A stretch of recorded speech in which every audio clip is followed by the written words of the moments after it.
Hello, so this is tips for teaching the digital storytelling project. So the relevance is basically that this is a good assignment to help students show their creativity in all core classes or any class in general. It is good for science. You can create a science how-to video. It's good for art. You can have the students make a silent short film. It's good for creative writing or just writing in general because it's a really good way to storyboard. So I also like to assign this project because it's hands-on with technology, and also you get to see all the students' creative thoughts. So advantages is it is accessible, a good assignment for outside, in and outside of class.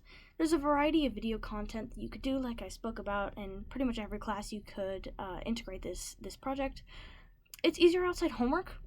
Especially if you're distance learning, you can, post a video about how to do this assignment, and then students are able to do it at home.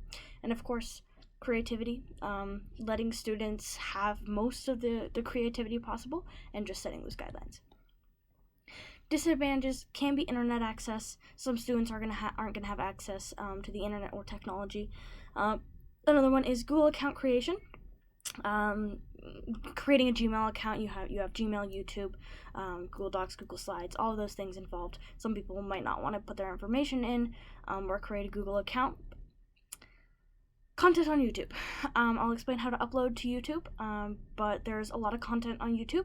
Nothing that I can necessarily stop students from looking at. It's their choice what they look at on YouTube. But when I post videos to YouTube, that would be my intended goal, is that they would post their videos or I would post my videos. So how it works, part one, the assignment paper and explanation.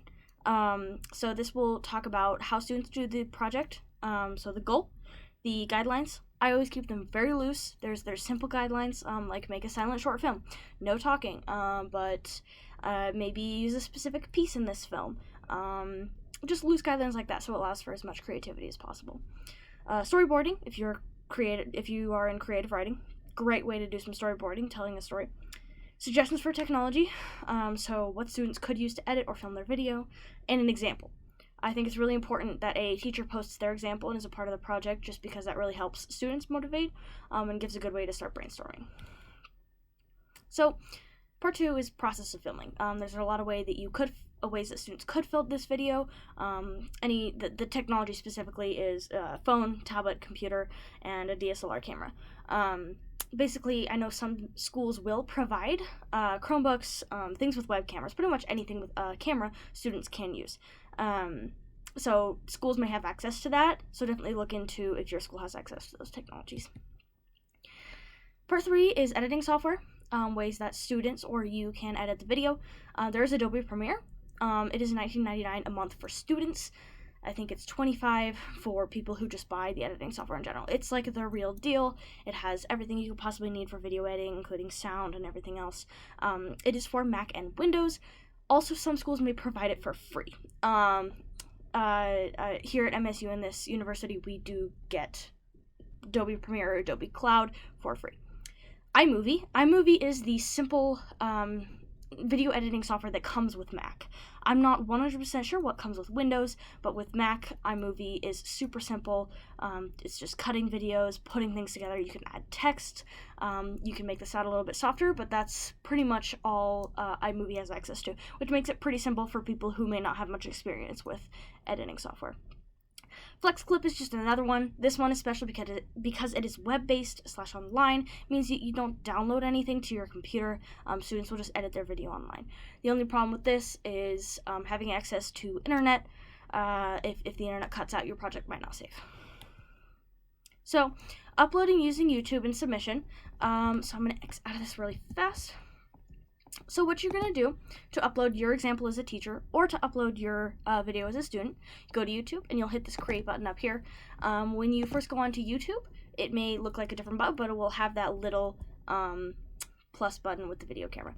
It's going to give you this, so now you can either hit this button or go through your files on your computer and upload something, or you can pick something that you already have selected and drag it right to the file upload. That'll give you this fun little animation. And then once it starts uploading, you can go through and insert information. Here's where you can put the name. You can write a description. You can choose a thumbnail, which is the picture that's going to show up when the video is not playing, or the cover. If you had playlists, like I have a playlist that is specifically for the writers program.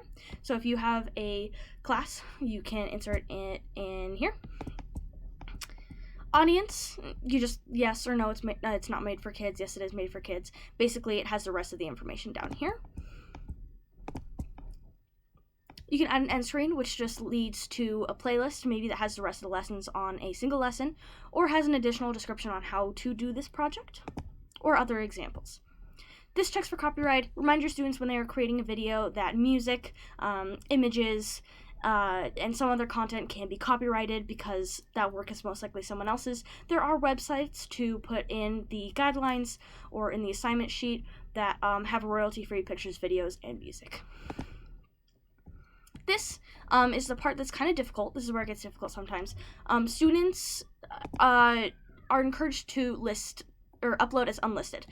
Basically, this gives the student the access to the link, and then if a person is given the link, they can access the video, but the video is only accessible if you are given the link.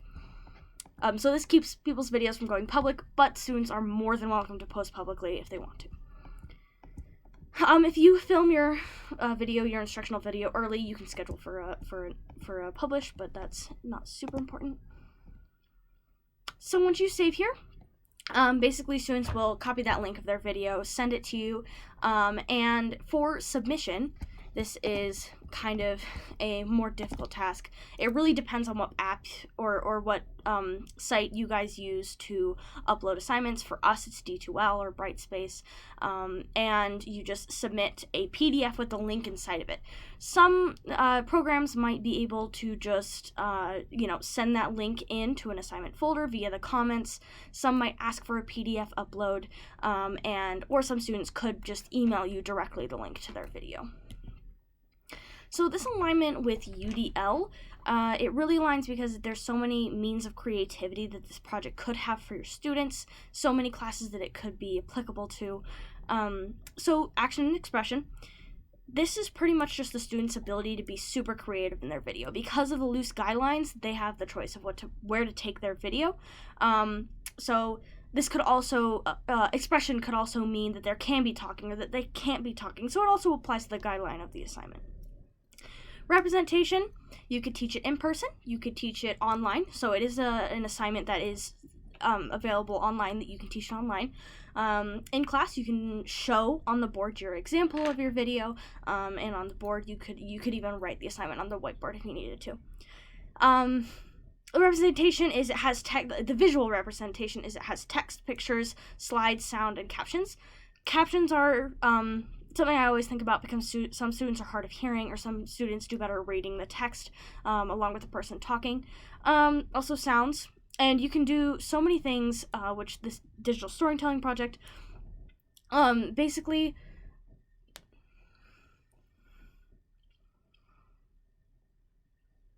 means of engagement. You can do it as a homework, you can do it as a class project, you can do it as outside homework. And the biggest one is you can also do group projects. So, one student can make a video, but you can also get a group of 5 students together to make the video themselves. Then, one of them can do each part. They can all act in the video. It's just more creativity put together if you do it in a group. These are my references and research. The first one was about kind of the new technology that's used today in teaching. The second one is about storyboarding, so this is if you're a creative writer or pretty much anything. Just a simple article talking about storyboarding videos, just in case you don't feel too comfortable explaining it or you just want further help explaining it. So the third one is YouTube for You, written by Michael. Basically, he just explains all the fun things about YouTube if you want to do some additional research into YouTube. But that is about it for my presentation. I hope that you really enjoy doing this project. Those are just the simple things. There's so much more you can do with this project. And it's a very, very vague title to a project. Again, it's accessible pretty much to all. It's hands-on with technology, hands-on with creativity. But yeah, thanks for watching.